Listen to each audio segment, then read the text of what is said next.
أعوذ بالله من الشيطان الرجيم بسم الله الرحمن الرحيم وأزلفت الجنة للمتقين غير بعيد هذا ما توعدون لكل أواب حفيظ من خشي الرحمن بالغيب وجاء بقلب منيب আল্লাহ পাক বলেন কাল কিয়ামতের দিন আল্লাহর মুত্তাকি বান্দাদের জন্য জান্নাতকে নিকটবর্তী করা হবে। কি আশ্চর্যের কথা! তারা জান্নাতের নিকটবর্তী হবে না, জান্নাত তাদের নিকটবর্তী করা হবে। কাদের জন্য? যারা সুপার ক্লাসের মুসলমান, মুত্তাকি। আল্লাহ বলেন কিয়ামতের দিন ওয়া উজলিফাতিল জান্নাহ আই কুররিবাতিল জান্নাহ লিল মুত্তাকিন, আল্লাহর মুত্তাকি বান্দাদের জন্য জান্নাতকে কাছে আনা হবে। হাদা মা তুআদুনা লিকুল্লি আওয়াবিন হাফিজ, আর এটা হচ্ছে তোমাদেরকে যে প্রতিশ্রুতি দেওয়া হয়েছিল তোমাদের মধ্যে সেই প্রত্যেক ব্যক্তিকে, যে ব্যক্তি কিনা আওয়াব, আল্লাহ অভিমুখী, এবং হাফিজ, আল্লাহর বিধানগুলোকে হেফাজতকারী। সুবহানাল্লাহ। মান খাশিয়ার রাহমানা বিল গায়বি ওয়া জাআ বিকলবিন মুনীব, প্রত্যেক সেই ব্যক্তি যারা মহান রহমান আল্লাহকে ভয় করেছে না দেখে এবং আল্লাহর কাছে উপস্থিত হয়েছে একটি পরিশুদ্ধ, পবিত্র, বিনয়ী অন্তর সহকারে। বলেন সুবহানাল্লাহ। এরাই মুত্তাকি, আর এরা জান্নাতের কাছে যাবে না, জান্নাত তাদের কাছে আসবে। আল্লাহু আকবার। এই সৌভাগ্য চান সবাই? একটি কথা মনে রাখবেন, আল্লাহর হাবিব মুহাম্মদ সাল্লাল্লাহু আলাইহি সাল্লামের প্রত্যেক ঈমানদার উম্মত জান্নাতে যাবেই যাবেই যাবে, যত বড় গুনাহগার হোক। যদি তার আমলনামায় শিরক আর কুফর না থাকে, অবশ্যই সে কোনো একদিন বেহেশতে প্রবেশ। সুবহানাল্লাহ বলবেন। কোরআনে কারীমে আল্লাহ রাব্বুল আলামিন সূরা দোহাতে আপন হাবিবকে ডেকে বললেন, ওয়ালা সাওফা ইউতিকা রাব্বুকা ফাতারদা। হাবিব আমার মুহাম্মদ সাল্লাল্লাহু আলাইহি ওয়াসাল্লাম, আপনার রব আল্লাহ আপনাকে আখিরাতে এত বেশি নেয়ামত দিবেন, আপনি রাজি হয়ে যাবেন। এই কথাটা ওজন করতে পারছেন? জি না, পারেন নাই ওজন করতে।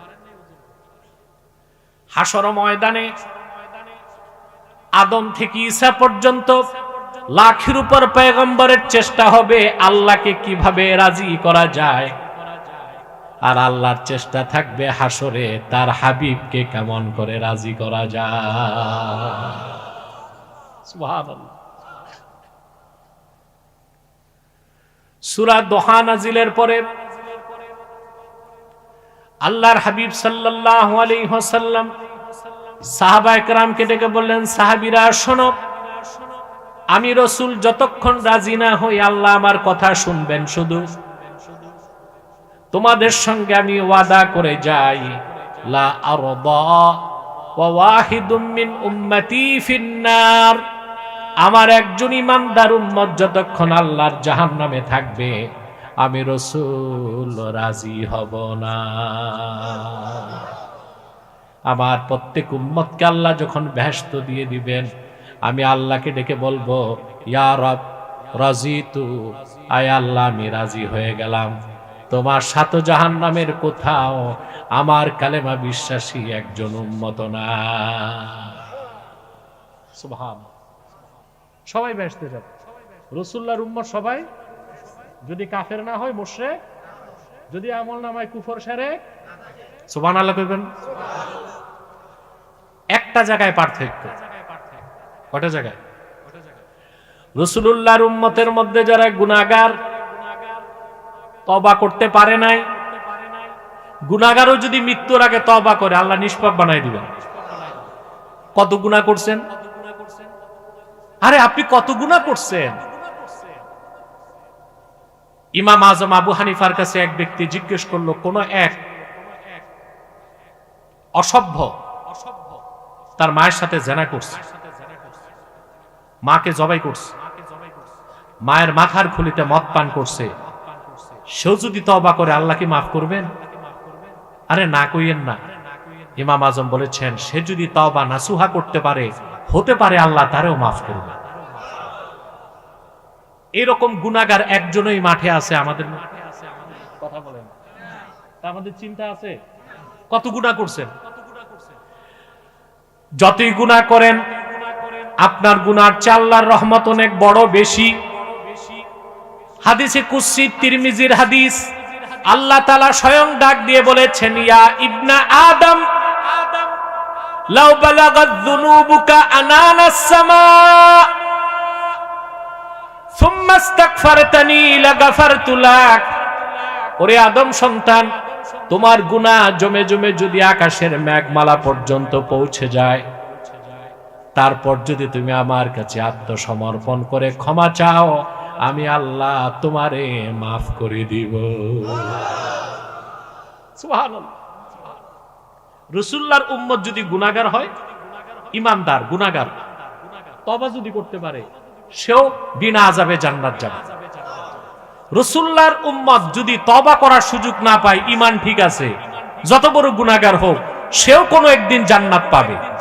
আর রাসূলুল্লাহর ঈমানদার যারা ঈমান আনার পর সৎকর্মশীল মুত্তাকি হয়ে যাবে, তারা জান্নাতে শুধু যাবে না, জান্নাত তাদের দিকে চলে আসবে। সুবহানাল্লাহ।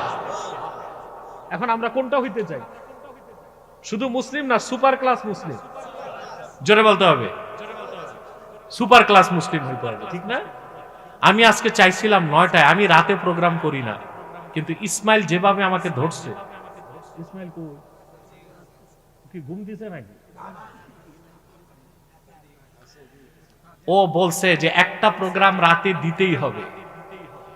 আমি সেই জন্য রওনা দিলাম অনেক আগেই। কিন্তু আপনাদের যে পথের অবস্থা, একেবারে কোম্পানিগঞ্জ থেকে কংসনগর, আমি মনে হয় আফ্রিকা মহাদেশে এরকম পথঘাট নেই, আমার মনে হয় না। আফ্রিকা মহাদেশে পথঘাট নেই। এই এলাকায় কি কোনো বাপমা নাই? আপনাদের চেয়ারম্যান, মেম্বার, পৌর পিতা এরা না নাই? যে অফিসাররা দায়িত্ব নিছে, চোরগুলো শুধু চুরি করে খাচ্ছে, সড়কের কাজ করে না।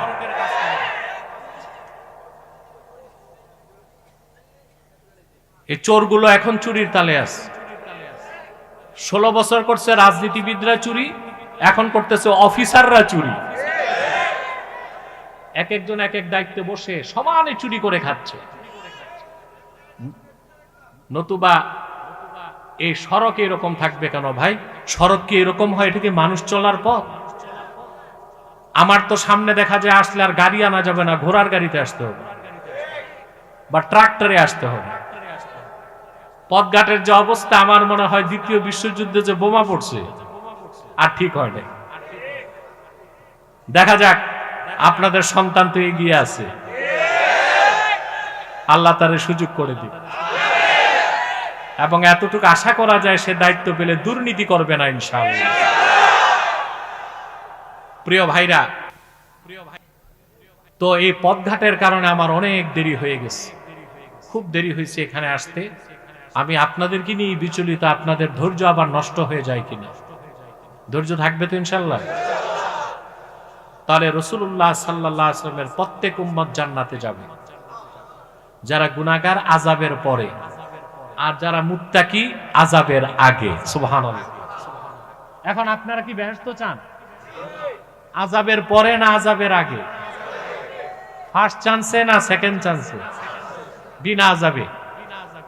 তাহলে আপনাদেরকে শুধু মুমিন আর মুসলিম হলে হবে না, আপনাদেরকে হতে হবে মুত্তাকি। বলেন সুবহানাল্লাহ। ঈমান আনলে ব্যক্তির পরিচয় হয় মুমিন, শরীয়তের আনুগত্য প্রদর্শন করলে হয় মুসলিম, আর আল্লাহর ভয় হৃদয়ে লালন করে জীবন যাপন করলে তার নাম হয় মুত্তাকি। তো উম্মতে মুহাম্মাদি হিসেবে শুধুমাত্র মুমিন কিংবা মুসলিম হলে চলবে না, আমাদেরকে সুপার ক্লাস মুসলিম হতে হবে, মুত্তাকি হতে হবে। বলেন সুবহানাল্লাহ।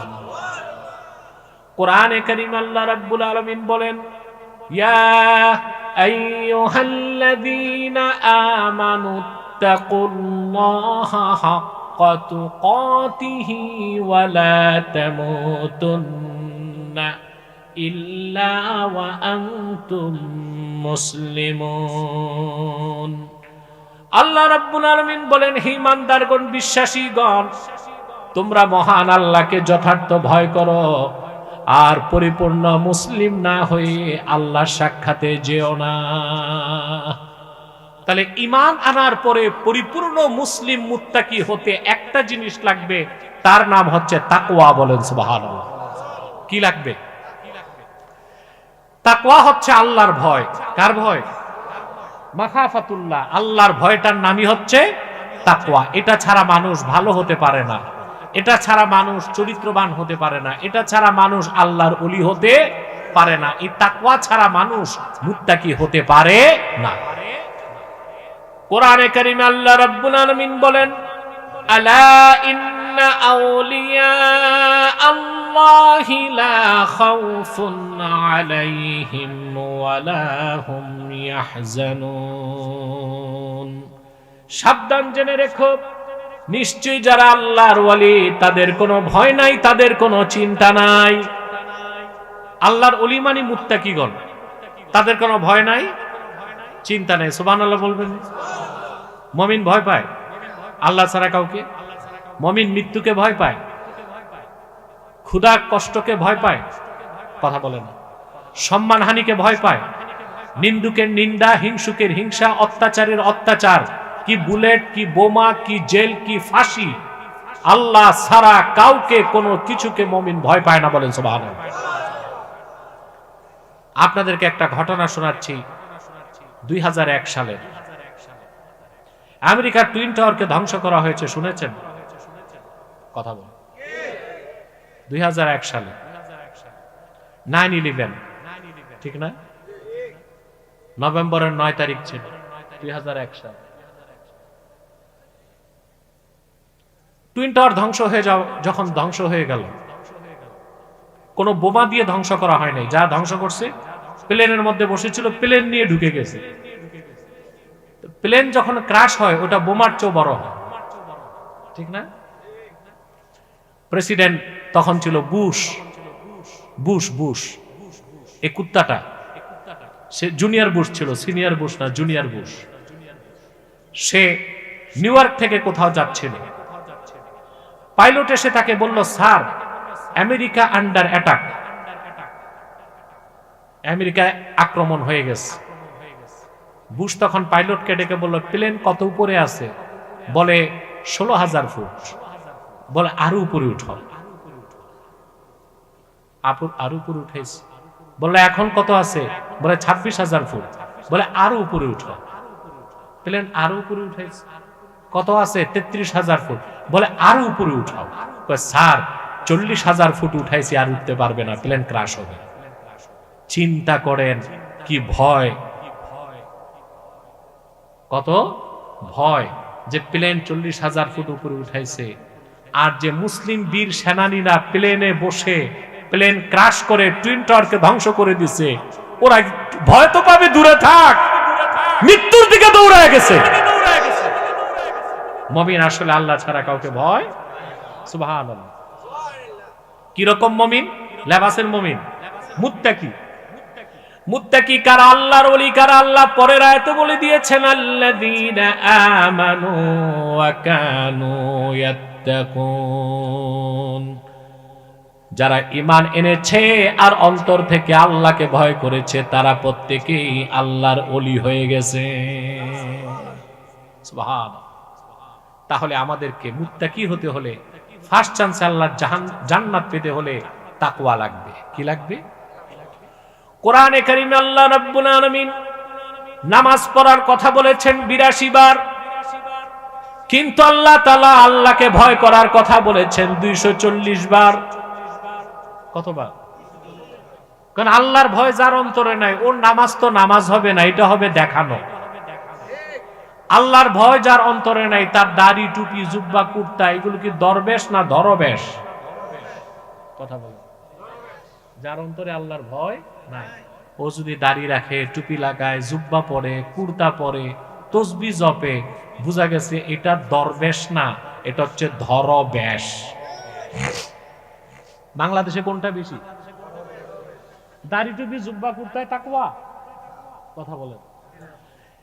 দাড়ি, টুপি, জুব্বা, কুর্তা তাকওয়া নয়, এটা লেবাসুত তাকওয়া, এটা তাকওয়ার লেবাস। তাকওয়া কোথায় থাকে? সুনান তিরমিজির হাদিস, আল্লাহর হাবিব সাহাবায়ে কেরামকে বলেছেন আত-তাকওয়া হাহুনা, আত-তাকওয়া হাহুনা, আত-তাকওয়া হাহুনা। তাকওয়া এখানে, তাকওয়া এখানে, তাকওয়া এখানে। নূর নবীজি কথাটা বললেন 3 বার, আর ওনার নূরের সিনা মোবারকের দিকে আঙ্গুল দেখালেন 3 বার। বলেন সুবহানাল্লাহ। প্রত্যেকটা মানুষের বাম বুকের 2 আঙ্গুল নিচে একটা গোশতের টুকরা আছে, ওখানে যখন ঈমান আসে আর আল্লাহর ভয় আসে, এটাই তাকওয়া, আর ব্যক্তির নাম মুত্তাকি। বলেন সুবহানাল্লাহ। দিল ঠিক, সব ঠিক। আসল কি? জোরে বলেন। যার দিল ঠিক সব ঠিক, যার দিল খারাপ সব খারাপ। যার দিল পাক সে পাক, যার দিল না পাক সে না পাক। সুবহানাল্লাহ। মুসলমান পবিত্র কি না? কথা বলেন। কাফের মুশরিক অপবিত্র? কথা বলেন। মুসলমান কি? কেন? তার দিল পাক। সুবহানাল্লাহ। রাসূলুল্লাহর উম্মত ঈমানদার মুসলমান কখনো নাপাক হয় না। সুবহানাল্লাহ বলবেন। আপনি বলতে পারেন না যে বিয়ে করলে স্ত্রীর কাছে গেলে কি নাপাক হয় না? কথা বলেন না। না, আমাদের একটা ভুল ধারণা আছে যে স্ত্রীর সাথে ফিজিক্যাল রিলেশন করলে গোসল ফরজ হয়, আমরা নাপাক। অথচ হাদিস সাক্ষ্য দেয় মুসলমান কখনো নাপাক হয় না। গোসল ফরজ হওয়ার মানে এই নয় যে আপনি নাপাক হয়েছেন। কথা বলেন। স্ত্রীর কাছে গেলে গোসল ফরজ হয়, এই ব্যক্তিকে বলা হয় জুনুব। কি বলা হয়? না, নাজাস বলা হয়। কথা বলেন। নাজাস অর্থ নাপাক, জুনুব মানে এমন ব্যক্তি যার উপর গোসল ফরজ। সুবহানাল্লাহ। মুসলমান কখনো নাপাক, গোসল ফরজ হয়। কি হয়? গোসল ফরজ হয়। আপনাদের আরেকটা মাসালা বলে দিই, শীতকালে দরকার আছে। বলবো? প্রচন্ড শীত, মাঘ মাস, বরফের মতো ঠান্ডা পানি। তো দেখা যায় স্ত্রীর কাছে যাওয়ার পর রাত 12টা বাজে পুকুরে গোসল করতে গেছে। এই কষ্ট করার দরকারটা কি তোমার? তুমি চুপচাপ ওযু করে ঘুমায় থাকো। গোসল ফরজ কখন? ইদা জাআ ওয়াক্তুল ফাজরে, ফজর নামাজের টাইম আসলে গোসল ফরজ। এর আগে গোসল ফরজ? আপনারা কষ্ট করে যদি মাঘ মাসে একদিন পুকুরে গোসল করেন, পুরা শীতকাল আর বিবির কাছে কেউ যাবে? কথা বলুন। ভয় পাবে না? ভয় পাবে কি না? শরীয়তের বিধানগুলো খুব সহজ, না বুঝার কারণে আমরা কঠিন করে ফেলি। ঠিক কিনা? তো গোসল ফরজ কখন? ফজর ওয়াক্ত আসলে গোসল কি? এর আগে ধুয়ে টুয়ে ওযু করে চুপচাপ ঘুমায় থাকবে। এত কষ্ট করার দরকার নাই। মুসলমান কখনো নাপাক। জোরে। আল্লাহর হাবিব ইরশাদ করেছেন, বুখারীর হাদিস, সুবহানাল্লাহ ইন্নাল মুমিনা লা ইয়ানজুস। সকল পবিত্রতা আল্লাহর জন্য, নিশ্চয় আমার উম্মতের মুমিন মুসলমান কখনো নাপাক হয় না। সুবহানাল্লাহ বলেন। যতক্ষণ তার অন্তর পবিত্র থাকবে সে পবিত্র, যখন তার অন্তরে শিরক কুফর ঢুকবে, অন্তর নাপাক হয়ে যাবে, মানুষটাও নাপাক হয়ে যাবে। বলেন নাউজুবিল্লাহ। এখন তাকওয়া থাকে কই? দাড়ি টুপি জুব্বায় না অন্তরে? এই অন্তর হচ্ছে 4 প্রকার। কয় প্রকার বলবো? কথা বলে না। এখন মুত্তাকির কল্প কোনটা তা তো চিনতে হবে, নতুবা মুত্তাকি হতে পারবেন আপনারা? কথা বলেন।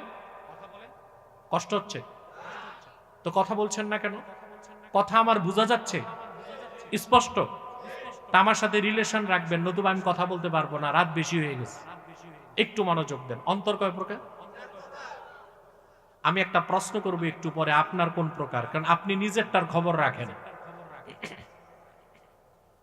প্রথম প্রকার অন্তরের নাম কলবুন আজরাত, পবিত্র হৃদয়। ইয়াতালাউ ফীহি নূরুল ঈমান, ঈমানদার ব্যক্তির অন্তর হচ্ছে হীরকখণ্ডের মতো পবিত্র, সেখানে সর্বাবস্থায় ঈমানের নূর জ্বলজ্বল করতে থাকে। দ্বিতীয় প্রকার অন্তর হচ্ছে কলবুন মারবুতুম বিল গিলাফ ফাহুয়া কলবুল কাফের। দ্বিতীয় প্রকার অন্তর কাফেরের অন্তর, যেটা পর্দা দিয়ে ঢাকা।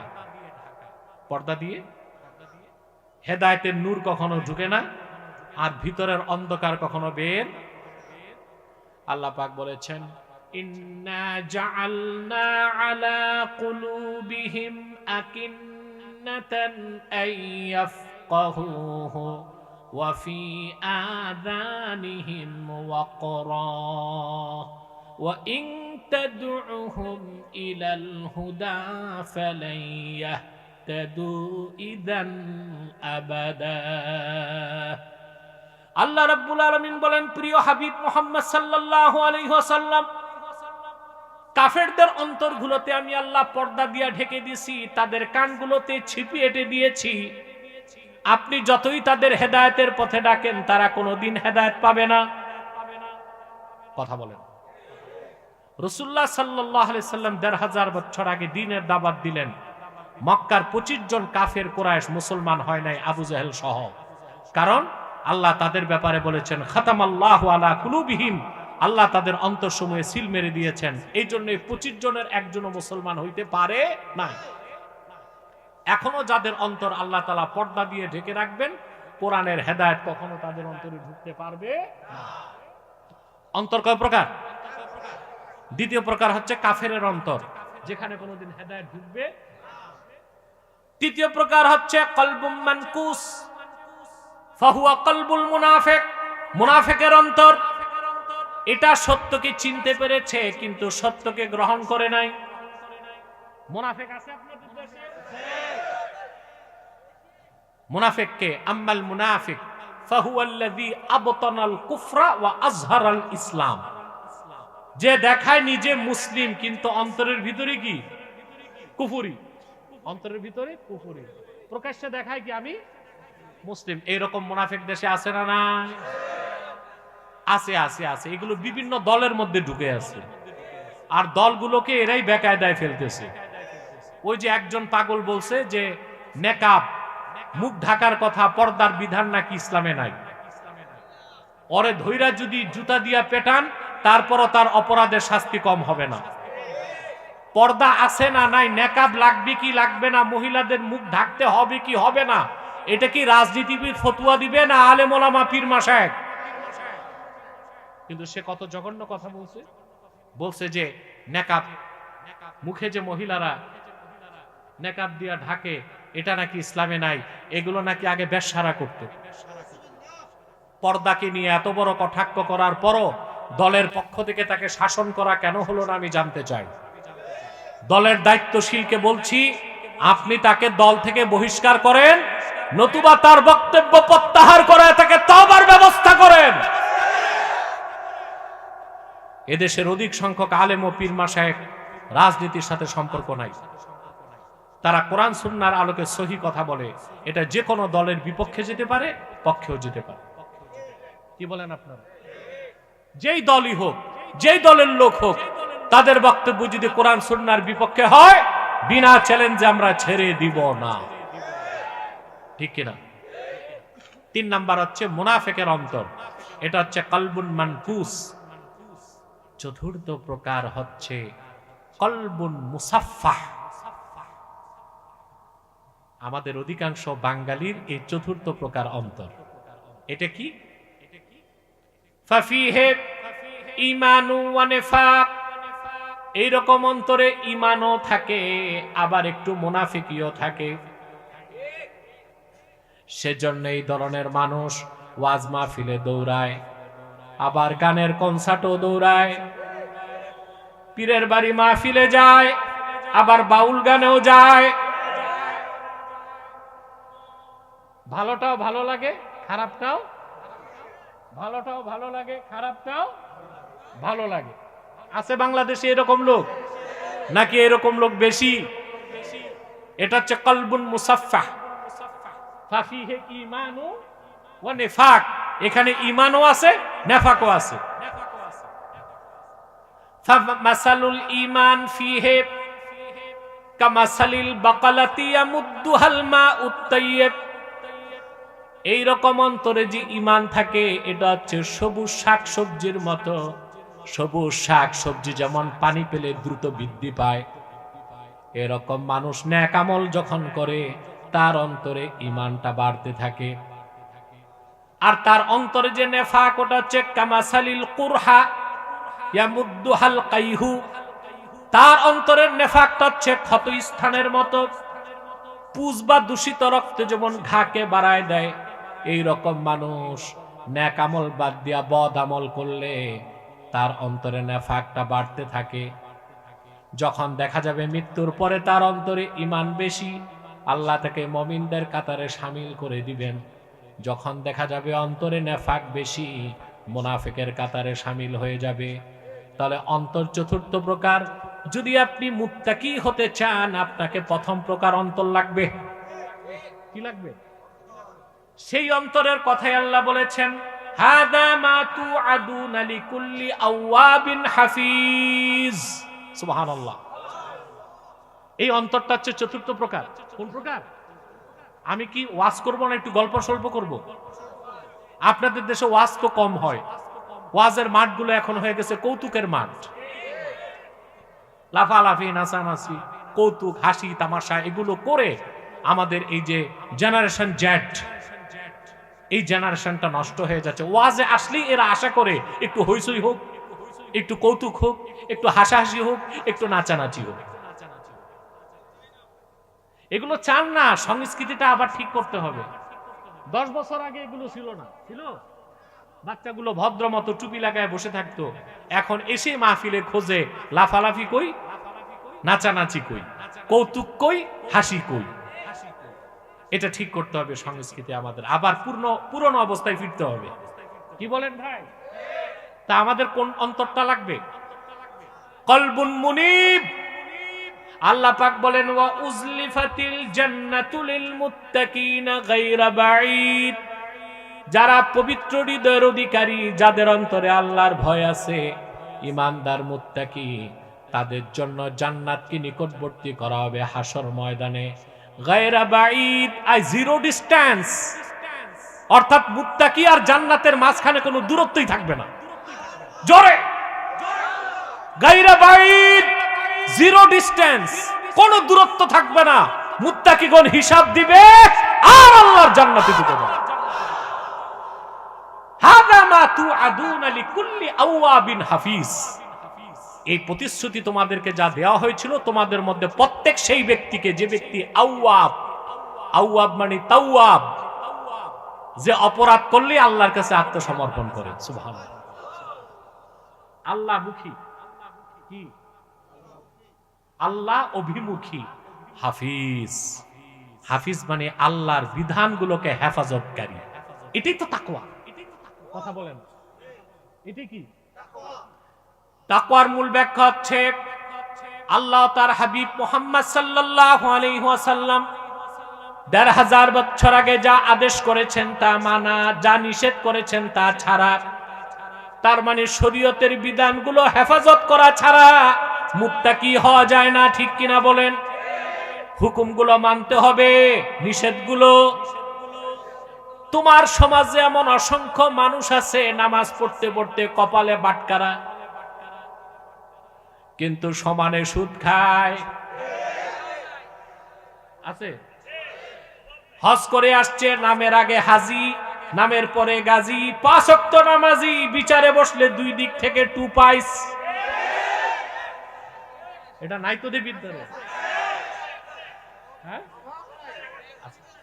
কিন্তু দাড়িও আছে, টুপিও আছে, সমানে ঘুষ খাচ্ছে। এটা তাকওয়া না। বোঝা গেল তার অন্তর তৃতীয় প্রকার, অর্থাৎ তার অন্তরে ঈমানও আছে, জোরে জোরে ঈমানও আছে, নেফাকও আছে। তো তাকে কি করতে হবে? গুনার কাজটা ছাড়তে হবে। অন্তরটা তখন পবিত্র হয়ে প্রথম শ্রেণীর অন্তর হয়ে যাবে, কলবুম মুনিব। সুবহানাল্লাহ। এর আরেক নাম কলবুন আজরাদ, অর্থাৎ অন্তরটা কাচের মতো স্বচ্ছ, যেখান থেকে ঈমানের নূর শুধু ছড়ায়। বলেন সুবহানাল্লাহ। তাহলে আল্লাহ বলেছেন লিকুল্লি আওয়াবিন হাফিজ, প্রত্যেক সেই ব্যক্তির জন্য জান্নাত কাছে চলে আসবে যারা মুত্তাকি। তারা কি রকম? তারা আল্লাহ অভিমুখী এবং শরীয়তের বিধানগুলো হেফাজতকারী। বলেন সুবহানাল্লাহ। সুদ খাবে না, ঘুষ খাবে না, নামাজ ছাড়বে না, চুরি করবে না, জিনা করবে না, ব্যভিচার করবে না। কে? যে না দেখে আল্লাহকে ভয় করে। এই জন্য আল্লাহ বলেছেন মান খাশিয়ার রহমান বিল গায়বি ওয়া জাআ বিকলবিন মুনিব, প্রত্যেক সেই ব্যক্তি যে ব্যক্তি রহমানকে ভয় করেছে না দেখে। সুবহানাল্লাহ। আমরা গুনার কাজ করি না কার ভয়তে? আল্লাহ দেখেন। এই যে বিশ্বাস, এটা ঈমান বিল গায়ব। ঈমান বিল গায়ব, না দেখে আল্লাহকে বিশ্বাস করি, ভয় করি, এটাই হচ্ছে তাকওয়া। সুবহানাল্লাহ। ওয়া জাআ, এগুলো কি সুদখোর ঘুষখোর?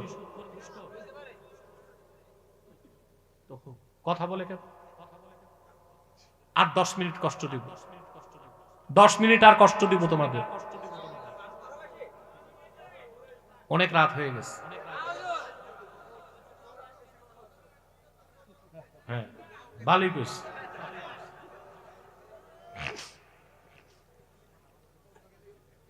আমি কথা বলার 2টা নীতি, একটা হচ্ছে বেশি সময়ে কম কথা, আর একটা কম সময়ে বেশি কথা। আজকে আমি দ্বিতীয় নীতিতে চলতেছি, কম সময়ে বেশি কথা। এটাই ভালো না? সময় কম লাগলো, বেশি কথা হলো, আমল করতে পারবো। মান খাশিয়ার রহমান বিল গায়ব, না দেখে আল্লাহকে ভয় করাটাই তাকওয়া। রহমানের ভয় যার অন্তরে আছে সেই তো মুত্তাকি। সে গুনার কাজ করবে? আমি একটা হাদিস শোনাচ্ছি। উসুদুল গাবা হাদিসের কিতাবে এসেছে, হযরত ওমর রাদিয়াল্লাহু তাআলা আনহুর ছেলে আব্দুল্লাহ ইবনে ওমর, তিনি একদিন হাঁটতেছেন মক্কা শরীফে। তো দেখলেন পাহাড় থেকে এক রাখাল বকরির পাল নিয়ে নামতেছে। হাজার হাজার বকরি দেখে আব্দুল্লাহ ইবনে ওমরের খুব আগ্রহ হলো। রাখালকে তিনি বললেন, বিনি শাতাম মিনাল গানাম, তোমার বকরির পাল থেকে একটা বকরি আমার কাছে বিক্রি করো। মরুভূমির রাখাল বেদুইন জবাব দিল, বিক্রি করার অনুমতি নাই, এগুলোর মালিক আমি নই, মালিক আরেকজন। আমার কাজ হচ্ছে চারণভূমিতে নিয়ে যাওয়া, আবার তাদেরকে ফিরিয়ে আনা, বিক্রি করা আমার জন্য জায়েজ না। আব্দুল্লাহ ইবনে ওমর রাদিয়াল্লাহু তাআলা আনহু তিনি চিন্তা করলেন তার তাকওয়াটা যাচাই করবেন। তাকওয়াটা, আল্লাহর ভয় আছে কিনা? মরুভূমির বেদুইন, তার অন্তরে আল্লাহর ভয় আছে কিনা তিনি যাচাই করতে চাইছেন। তিনি বললেন, একটা বকরি যদি তুমি বিক্রি করো, হাজার হাজার বকরি, মালিক কি বুঝবে নাকি? তো সে বলল, হুজুর আমার মালিক খুব চালাক, বকরি আনার সময় গনে, ফিরার সময় গনে, আমি ধরা পড়ে যাব। বলে একটা বকরি বিক্রি করে টাকাটা পকেটে রাখো, আর জিজ্ঞেস করলে বইলো যে একটা বকরি বাঘে খেয়েছে।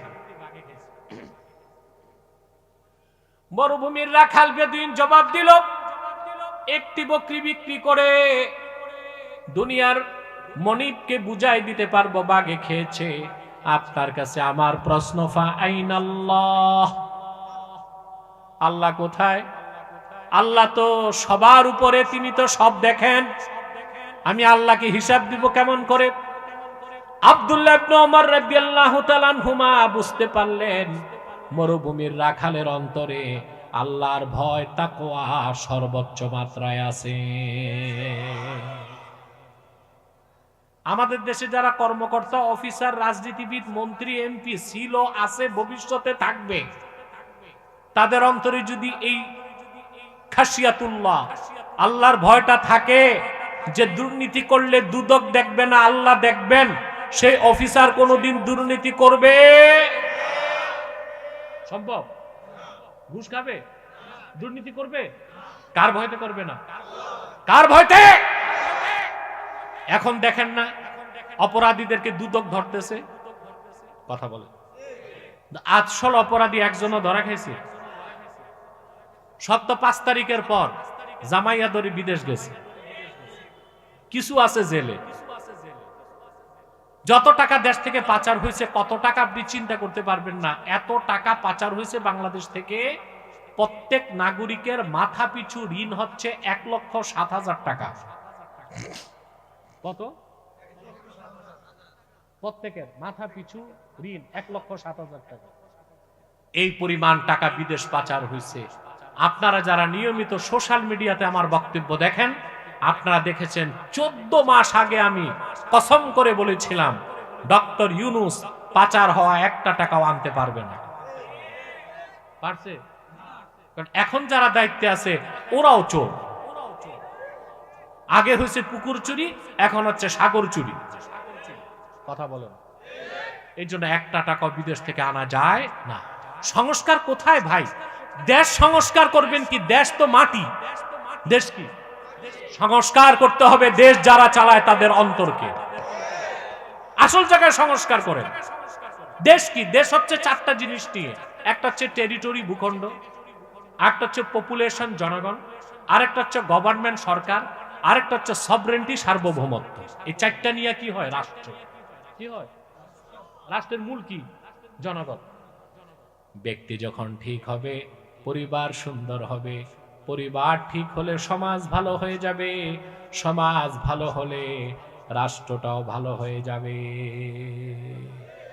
তো সংস্কার কি দরকার? রাষ্ট্র কাঠামোতে না অন্তরে? আগে যারা ছিল তারা বলছে দিন বদলের চেষ্টা, আমরা বলছি দিন বদল মানুষ করতে পারে না, দিল বদল করতে হবে। এখনো বলছি সংস্কার সংবিধানে করলে হবে না, সংস্কার সনদে করলে হবে না, সংস্কার রাষ্ট্র কাঠামোতে করলে হবে না, সংস্কার করতে হবে শিক্ষা ব্যবস্থা। তার মাধ্যমে যোগ্য, শিক্ষিত, পরিপূর্ণ মুত্তাকি মুসলমানদেরকে যদি প্রোডাক্ট করা যায় রাষ্ট্রের দায়িত্বপূর্ণ পদগুলোতে, যে রাষ্ট্রকে তারা ঠিক করতে পারবে। ঠিক কিনা বলেন? শিক্ষা ব্যবস্থা সংস্কার হয়েছে? কথা বলেন। সবচেয়ে দুঃখ পেলাম, এই সরকার ক্ষমতায় এসেছে 24 সালের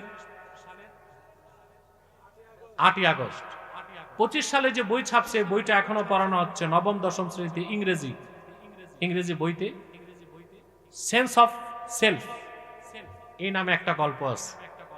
এই গল্পতে সমকামিতাকে প্রমোট করা হয়েছে। কি? সমকামিতাকে প্রমোট করা হয়েছে। তাহলে শিক্ষা ব্যবস্থার মাধ্যমে মানুষকে সমকামী বানাবেন, হিজড়া বানাবেন, আর অঙ্ক গণিতের মধ্যে শিখাবেন। বল্টু সল্টু থেকে 300 টাকা নিচে 10 টাকা হারে মাসের শেষে সুদে আসলে কত, এগুলো স্কুলে গণিতে শিখায়। ইংরেজি বইতে শিখাবেন সমকামিতা, আর বাংলা বইতে শিখাবেন রবীন্দ্রসঙ্গীত। ঠিক কিনা? থেকে ভালো মানুষ আসবে? তো সংবিধান সংশোধন করে কি হবে? মানুষটা ঠিক করতে হবে। মানুষ ঠিক মানে যার দিল ঠিক সে ঠিক। আর ঈমান ছাড়া, তাকওয়া ছাড়া কোনো মানুষের অন্তর পবিত্র হতে, মানুষটাও ভালো হতে পারে না। ইসলামকে বাদ দিয়া, ইসলামের আদর্শ বাদ দিয়া, কোরআন সুন্নাহ বাদ দিয়া দুনিয়ার কোথায় আপনি সুবিচার পাবেন? আইন আছে দুনিয়ায়? কথা বলেন। 2025 সালের সবচেয়ে অবাক করা ঘটনা, 2026-এর মার্কিন যুক্তরাষ্ট্রের প্রেসিডেন্ট ভেনেজুয়েলার প্রেসিডেন্টকে রাতের অন্ধকারে তার স্ত্রী সহ হাইজ্যাক করছে। এটাই পশ্চিমা সভ্যতা। আমরা ওই সভ্যতা বাংলাদেশে আমদানি করতে চাই, ঠিক না? কথা বলেন। আরে ভাই, বাংলাদেশে আগে যারা রাজনীতি করছে ওরা ছিল দিল্লিপন্থী, এরপর এখন যারা আছে কেউ বলে পিন্ডিপন্থী। কিন্তু দেশে একটা বিরাট সংখ্যক লোক আছে দিল্লি না পিন্ডি না। আমরা বলি দিল্লি না পিন্ডি না ওয়াশিংটন না। সব পন্থা ছাড়তে হবে, ইসলাম পন্থা নিতে হবে, ঠিক কিনা বলে? ইসলামী আদর্শ ছাড়া কোন রাষ্ট্রের মধ্যে ন্যায় বিচার থাকতে পারে না। তার সুস্পষ্ট প্রমাণ প্রেসিডেন্ট ট্রাম্প দিয়েছে। ভেনেজুয়েলার প্রেসিডেন্টকে রাতের অন্ধকারে হাইজ্যাক করছে। তা আন্তর্জাতিক আইন কই? জাতিসংঘের সনদ কই? কথা বলেন তো। ওইসব চোর ডাকাতের কাছ থেকে সভ্যতা শিখবেন না ইসলাম থেকে সভ্যতা শিখবেন? সেজন্য আমাদের শিক্ষা ব্যবস্থাকে আমূল পরিবর্তন করতে হবে। যে শিক্ষা ব্যবস্থার মাধ্যমে ভালো যোগ্য আল্লাহওয়ালা বুজুর্গ মানুষ সচিব হবে, উপসচিব হবে, মন্ত্রী হবে, ডিসি হবে, এসপি হবে, ইউএনও হবে, টিএনও হবে, ঠিক কিনা বলেন? ওইরকম শিক্ষা ব্যবস্থা পাইছেন আপনারা? সবচেয়ে বেশি সংস্কার দরকার শিক্ষা ব্যবস্থায়। কোথায়?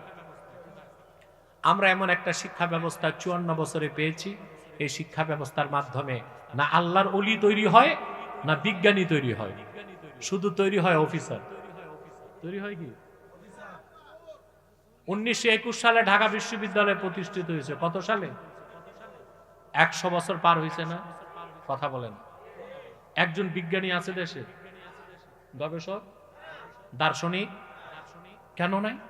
আমাদের শিক্ষা ব্যবস্থাটাই এমন অপরিপূর্ণ। এখানে পড়লে না আল্লাহর ওলি হওয়া যায়, না বিখ্যাত বিজ্ঞানী হওয়া যায়, অফিসার হওয়া যায়। কি হওয়া যায়? আর মনে রাখবেন, যত অফিসার তত দুর্নীতি। দেখি দেখি, যত অফিসার তত কি, কত উঠছে এটা না? রাখেন না। আল্লাহ করিম, কষ্ট হচ্ছে তোমাদের? যত অফিসার তত। আমাদের একটা বিজ্ঞানীও পাইলাম না দেশে, একটা দার্শনিক নাই, একটা বিশ্বমানের কবি নাই, আছে সব অফিসার। ভালো রেজাল্ট করে হয় ডাক্তার হয়, নয় ইঞ্জিনিয়ার হয়, নয় বিসিএস ক্যাডার হয়, সরকারি কর্মকর্তা হয়। আর কি পাইছেন? কথা বলে। বিজ্ঞানী তো বানাইতে পারলাম না ভাই। তো শিক্ষা ব্যবস্থা তো না ইহকাল আছে না পরকাল আছে? আছে। দুনিয়ার মানুষ নৌকা থেকে শুরু করছে, সাবমেরিন বানাইছে। আমরা নৌকায় শ্যালো মেশিন ফিট করে এতদিনে ট্রলার বানাইছি। আমি জানি না জাতীয় বাহন কি বাংলাদেশে। যদি বাহন থাকে তো কোনটা হওয়া উচিত? রিক্সা। এই রিক্সা আসছে জাপান থেকে। জাপান 100 বছর আগে রিক্সা পাঠালো বাংলাদেশে। এই রিক্সা আমরা ধরে রাখছি। ওরা রিক্সা বাদ দিয়ে রকেট পাঠাচ্ছে, আর আমরা রিক্সাতে মোটর ফিট করে টেসলা বানাইছি। তাহলে আমাদের শিক্ষা ব্যবস্থার মাধ্যমে আমরা না আল্লাহর ওলি বানাইতে পারলাম, না বিজ্ঞানী গবেষক বানাইতে পারলাম। আখেরাতও নাই, দুনিয়াও নাই, বানাইলাম ডজনে ডজনে চোর। তাহলে আমার ভাইয়েরা, শিক্ষা ব্যবস্থার আমূল পরিবর্তন সংস্কার করতে হবে। তার মানে প্রাইমারি থেকে বিশ্ববিদ্যালয় পর্যন্ত সকল স্তরে কোরআন ও সুন্নাহর মূল শিক্ষাকে বাধ্যতামূলক করতে হবে। সঙ্গে থাকবে বিজ্ঞান, প্রযুক্তি, robotic science, artificial intelligence, physics থাকবে, কেমিস্ট্রি থাকবে, জুলজি, বোটানি, কসমোলজি, ইতিহাস, ভূগোল। তাহলে দেখা যাবে সেই শিক্ষায় শিক্ষিত হয়ে এক একজন লোক হচ্ছে মুত্তাকি, আল্লাহওয়ালা, পরহেজগার। আর একদিকে তাদের প্রত্যেকে হচ্ছে যোগ্য ডিসি, যোগ্য এসপি, যোগ্য নেতা, যোগ্য রাজনীতিবিদ, ঠিক কিনা বলেন? এখন রাষ্ট্র কখন করবে সেটা অপেক্ষার বিষয়। ব্যক্তিগতভাবে আমরা তাকওয়াকে অর্জন করে মুত্তাকি হব। গায়েব থেকে আল্লাহকে যে ভয় করে না সে কখনো মুত্তাকি হতে। সেজন্য আল্লাহ বলেছেন, মান খাশিয়ার রহমান বিল গায়বে ওয়া জাআ বিকলবিন মুনিব। প্রত্যেক সেই ব্যক্তি যারা আল্লাহকে ভয় করেছে অন্তর থেকে, না দেখে, আর আল্লাহর সামনে উপস্থিত হয়েছে বিকলবিন মুনিব, তার মানে পবিত্র আনুগত্যশীল একটা অন্তর নিয়ে। বলেন সুবহানাল্লাহ। কথাগুলোর উপর আমল করবো তো ইনশাআল্লাহ। আল্লাহ যেন কবুল করেন। মঞ্জুর করেন। বলুন আল্লাহুম্মা আমিন।